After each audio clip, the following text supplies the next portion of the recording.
Charlie Rose has been accused of making unwanted sexual advances towards 8 women who either worked for him at the time or were potential employees in a blistering new expose published by the Washington Post.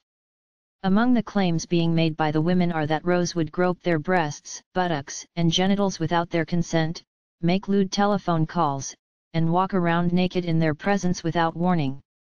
The women who have come forward with these claims about Rose, 75, were all between the ages of 21 and 37 at the time of the alleged misconduct and working for the legendary television host. 2 former employees said that the young female assistants and producers Rose would constantly surround himself with were known as Charlie's Angels. In a lengthy statement in response to the expose, Rose did not deny all of the allegations being made by the women but said that he did not believe all of his accusers were accurate in their description of his offenses. It is essential that these women know I hear them and that I deeply apologize for my inappropriate behavior. I am greatly embarrassed, stated Rose. I have behaved insensitively at times, and I accept responsibility for that, though I do not believe that all of these allegations are accurate. I always felt that I was pursuing shared feelings, even though I now realize I was mistaken. The backlash was swift for Rose, with PBS and Bloomberg announcing they would no longer air his eponymous talk show within an hour of the Post publishing their story on Monday and CBS suspending the host. CBS also ran a segment on the allegations just 3 minutes into the CBS Evening News broadcast on Monday. Following the publication of the Post article, 2 additional women came forward in an interview with the New York Times, and Business Insider published an interview with 3 more former interns. This brings the total number of accusers to 13. Scroll down for video. Charlie Rose's war. Charlie Rose, above last week, has been accused of sexual misconduct by 8 women who spoke with the Washington Post. Harassment. Kyle Godfrey Ryan, above, claims Rose walked around naked in front of her at his home over a dozen times and said he fantasized about seeing her swim naked. Unwanted advance. Megan Crydt, above, worked as a coordinator after graduating from Harvard, and said Rose grabbed her thigh during a car ride soon after she started. Rose, whose only marriage ended in divorce back in 1980, has been in an on-and-off relationship for the past 25 years with Amanda Burden, 73, who is a principal at Bloomberg Associates. All of the alleged incidents described by the woman in the Post story occurred while Rose was with Burden, who is the granddaughter of CBS founder William Paley. Rose has no children. 3 of the women who came forward agreed to use their names while the other 5 accusers who spoke on the record asked that their identities not be revealed for fear of possible repercussions. Kyle Godfrey Ryan was one of the 3 who agreed to let the Post use her name as she detailed her time working as Rose's assistant a decade ago in New York City. She claims that Rose walked around naked in front of her at least a dozen times while the 2 were working from his home. Godfrey Ryan also alleged that Rose would call her late at night or early in the morning to describe his fantasies of seeing her swim naked in his pool. She claimed that Rose said he wanted to watch as she disrobed by the pool at his Bellport estate and swam naked in the moonlight. Related articles previous. 1 next. Malia Obama caught kissing a mystery man and smoking a. Mom of Silicon Valley CEO Ann Wojcicki says she knew her. Exclusive. Bill Clinton is facing new accusations of sexual. Fox News host Jeanine Pirro is charged with excessive. Share this article. Share. 1.5k shares script dm.later, bundle, function, if, dm.rotator, new dm.rotator, p23, pages eyes, 1, page count, 1.0, active class, active, rotate, false, dollar, number p23.share, .on, click, function, dms.facebook.post.tofp, related. Her own sex life was also a topic Rose wanted to know about, claims Godfrey Ryan, claiming he would call late at night or early in the morning, asking, "Who's next to you? What do you do? Is he touching you?" Godfrey Ryan said she just acted as though the call and questions were not happening, a tactic she also employed when it came to Rose's alleged groping of her at work. Those incidents usually occurred after he had very publicly berated the young female employee. It would usually entail some version of him also touching me, Godfrey Ryan said of her boss' apology. A hand on the upper thigh. He'd give a hug but touch the side of the breast. She was later fired by Rose, she claims, when he learned that she had shared details of his behavior with a friend. That move came shortly after Godfrey Ryan said she approached Rose's longtime producer Yvette Vega about the calls, who made her feel like she was being a dramatic little girl. "That's just Charlie being Charlie," was Vega's response, according to Godfrey Ryan. Godfrey Ryan had then hoped her friend could help by speaking to Rose, but that was not the case. "He took me out to lunch and told me how embarrassed he was, how he didn't treat me like that," she said of Rose's response to her sharing the allegations of sexual misconduct. "It was really about how I got it wrong, and, obviously, I couldn't work there anymore." She ultimately went back to school, saying her time on the show ruined journalism for her and that she still gets upset when she sees Rose on the air. Godfrey later shared the story on her Facebook page while writing about her decision to come forward. "I do not revisit this time in my life often and I felt no need to take anyone down. I am also in a moment of incredible highs in my professional life and feel that I am fully living out my purpose. The last thing I want or need is to attach my name to a sexual assault story," wrote Godfrey. Then, late last week I was read excerpts of transcripts from the other women. Though many came before me, some women were attacked violently and repeatedly after the time I worked there. These stories helped me reframe my perspective. Godfrey continued, "I felt that by withholding my identity, I was delegitimatizing the experiences of these other women. I couldn't be complicit in what silence meant for them, so I allowed my name to run with the story." Right-hand ladies, Rose with longtime producer Yvette Garcia, left in 2014, and partner Amanda Burden, right in 2015. Charlie's Angels, Rose with his CBS This Morning CO hosts Norah O'Donnell and Gayle King, above in March. "Speaking out, it is essential that these women know I hear them and that I deeply apologize for my inappropriate behavior. I am greatly embarrassed," stated Rose, statement above. It was around the time that Godfrey Ryan was working for Rose that Harvard graduate Megan Crydt joined the team as a coordinator, working from 2005 to 2006 with Rose. She said she found herself at the receiving end of an unwanted sexual advance while riding with Rose in his Mini Cooper, claiming that the host put his hand on her thigh as he was driving through the city. Her boyfriend confirmed the story, saying Crydt had told him at the time. "I don't think I said anything," said Crydt. "I tensed up. I didn't move his hand off, but I pulled my legs to the other side of the car.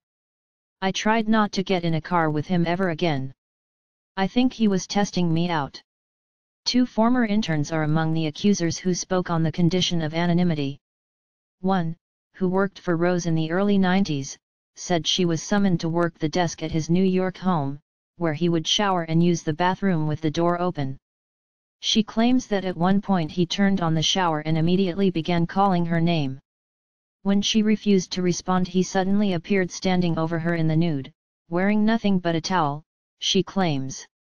An intern working for Rose 10 years later claimed that he groped her breasts while also trying to get her to spend the night at his Bellport home on Long Island. She claims to have refused that offer multiple times. Her now husband backed up these allegations by stating he had been told about the incidents at the time when the two were dating.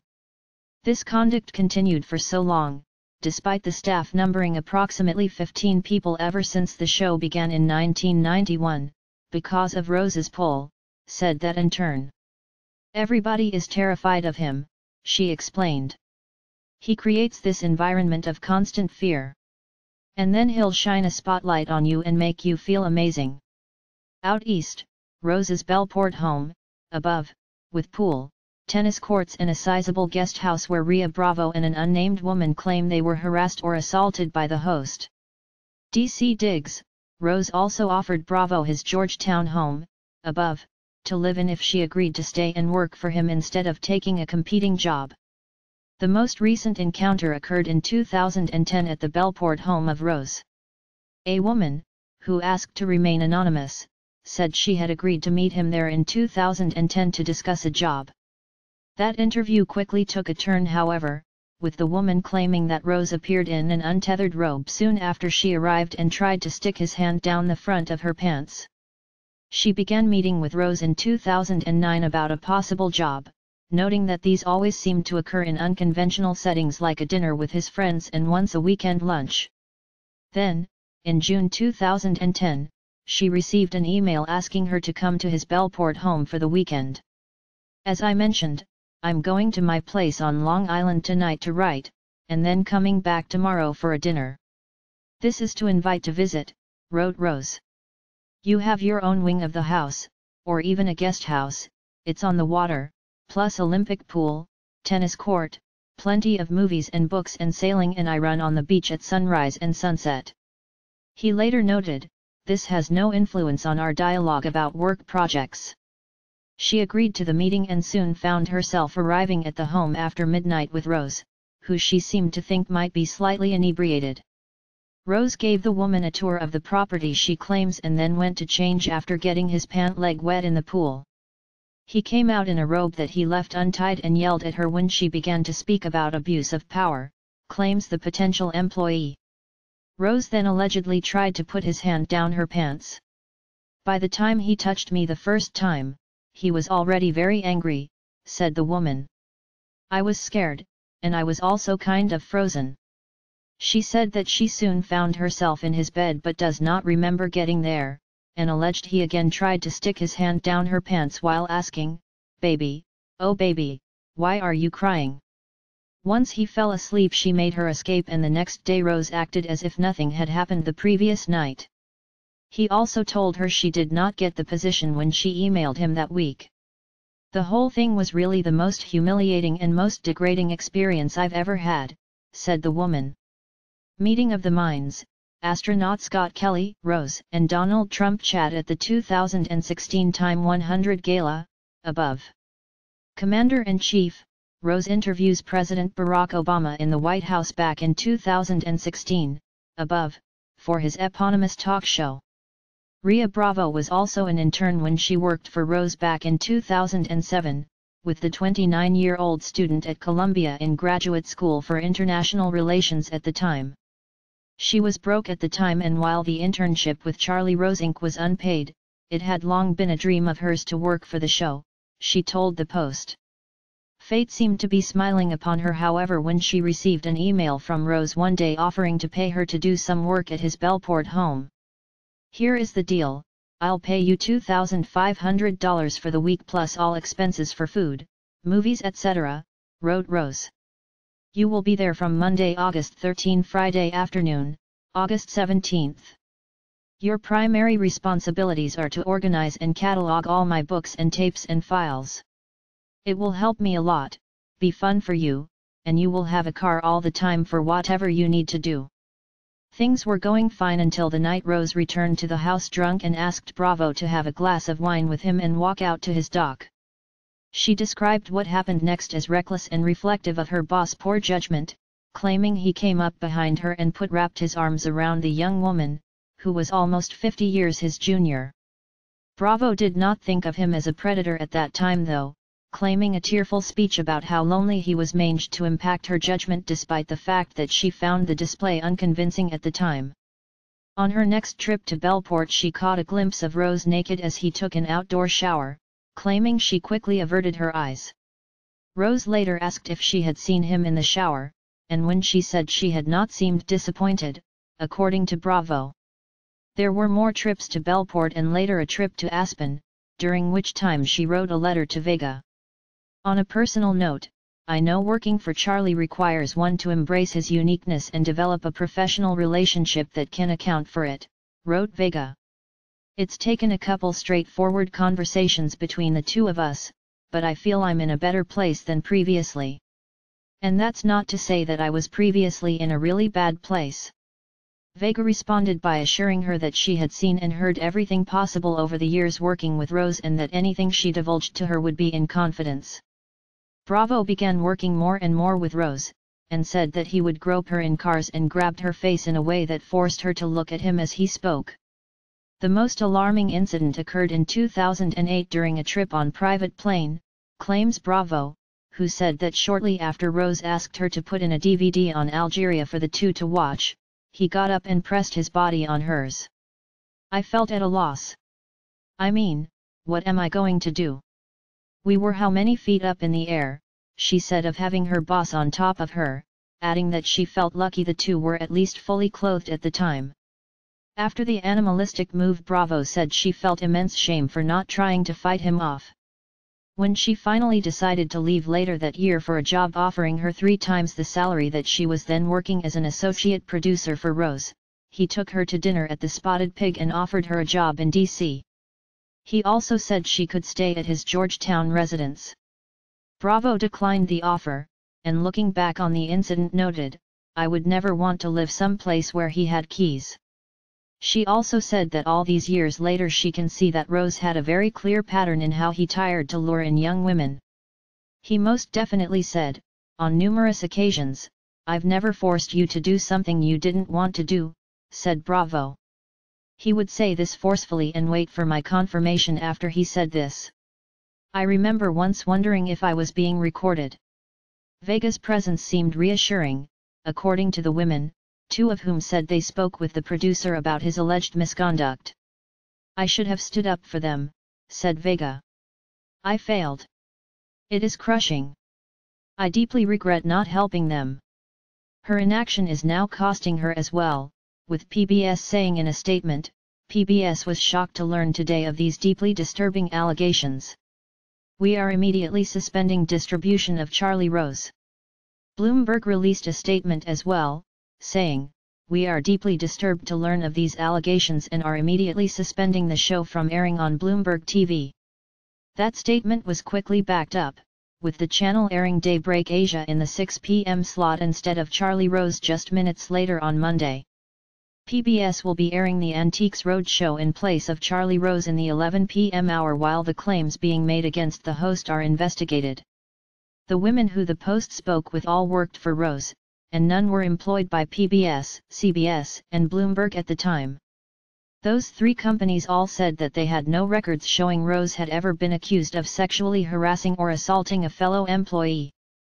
"The wave of sexual abuse allegations we've been reporting from Hollywood to Washington has now touched CBS News," said Anthony Mason on CBS Evening News. He went on to say that Rose had been suspended before tossing to a report on the allegations from correspondent Jim Axelrod. The women who spoke with the Post worked for Charlie Rose Inc., not CBS or PBS, where his interview aired, or Bloomberg, where it's taped and rebroadcast, explained Axelrod at one point, before listing off the allegations. He also shared the official statement from CBS News, which read, "Charlie Rose is suspended immediately while we look into this matter. These allegations are extremely disturbing and we take them seriously." NBC Nightly News with Lester Holt led with the allegations against Rose on Monday in a segment that recapped the Post story, with the network also managing to confirm the accounts 2 of the women gave the Post in the 90 minutes between the publication of the story and the start of the program. ABC World News Tonight with David Muir led with another sexual misconduct story in the news on Monday, choosing to start of the show with an update of the allegations being made against Alabama Senate hopeful Roy Moore before reporting on the claims being made about Rose. Both NBC and ABC also focused on the Rose's longtime producer Yvette Vega in their coverage. Several of the accusers say they told Yvette Vega, Rose's longtime executive producer, about their experiences, noted Lindsay Davis on World News. ABC made that claim despite the Post story stating very clearly that only 2 of the 8 women they had interviewed said that they had reported Rose's inappropriate sexual behavior to the producer. That detail also did not stop NBC from also reporting of that several of the women complained to Rose's executive producer Yvette Vega. Bill the Thrill, Rose sits down with Bill Clinton last year for a CBS interview, above, just 2 months before his wife Hillary lost the election. Amy Britton, who reported the story for the Post alongside Irene Cameron, took to Twitter shortly after the story was published to share her contact information. "Sadly, my inbox is already flooded with women who have had similar, disturbing encounters with Charlie Rose," wrote Britton. "Please reach out if you have any information to share." Our reporting continues. Cameron started looking into the story back in 2010 when she first heard rumors about Rose's alleged misconduct while writing for Jezebel. 2 additional women came forward hours after she published her story Monday in an interview with the New York Times, saying that Rose had made unwanted advances towards them in the past. The anonymous accusers both alleged that the host had tried to kiss them, though no years were given or additional information to support those claims or establish their relationship with Rose at the time. It was also unclear if these women had worked for Rose or been interviewing for a job like the women who spoke with the Post. The Times also spoke to some of the women who were previously interviewed by the Post, including the potential employee who went to Rose's Bellward estate back in 2010 and ended up in his bed. "Why didn't I hit him? Why didn't I run inside? I was completely racked with guilt and self-hatred," she said in her interview with the Times. Business Insider also published their own investigation into Rose on Monday, which included interviews with 3 former interns. One, who worked on the program in 2005, alleged that Rose had inappropriately touched her leg while her drove to her dorm room in the city to drop her off one night. When she later asked for career advice, she claims Rose invited her to his hotel room. The other 2 interns, who worked for Rose in 2008 and 2010, shared stories of being asked to meet Rose at his townhouse in Manhattan and having the septuagenarian answer the door in his bathrobe. All 3 women said they made the decision not to come forward for fear of losing future employment in the industry, which is why they spoke anonymously to Business Insider. The intern who worked for Rose back in 2005 noted that she grew up watching the show and saw the job as a great opportunity. "It looks great on the resume," she said, adding that Rose is revered in the industry and really respected. These reports come 10 years after Rose's lawyer David Boies, who also represented Harvey Weinstein, threatened to sue Radar magazine for defamation over a 2007 article about the host. Rose was depicted in that piece as a toxic bachelor who worked hard and played hard while out in Bellport, with one source claiming that at one dinner party Rose reached his hand up the skirt of a married woman and palmed her buttocks like a honeydew. Radar refused to print a retraction and Boies never followed through with his lawsuit. It was one of the few public scandals he endured, with the other coming a year prior when PBC very publicly asked him to not host a dinner back in 2006 honoring H. Lee Scott Jr., then the chief executive officer of Walmart stores. "Don't do this," PBS Ombudsman Michael Gettler told Rose. As the host of one of the most respected and popular public affairs shows distributed on public broadcasting, you have an obligation not to do anything that could be seen by viewers as even a possible conflict of interest, or as diminishing the integrity or credibility of public broadcasting. The New York Times revealed at the time that Rose dismissed his concern while explaining why he even agreed to host the dinner in the first place. "Harvey Weinstein, who is a friend of mine, called and asked me to do this as a favor," explained Rose. He seemed to have forgotten that friendship last month when he welcomed Tina Brown on his program to talk about he scandal, with the perpetually calm Rose appearing noticeably harried and frantic as he introduced the subject. That jangled intro soon segued into an interview which was commanded by Brown as an uncommonly passive Rose did his best to say nothing at all on the subject. It is still unclear who will step for Rose on CBS this morning, but the network already got a head start on the fallout by keeping Rose off the air on Monday, hours before the story broke.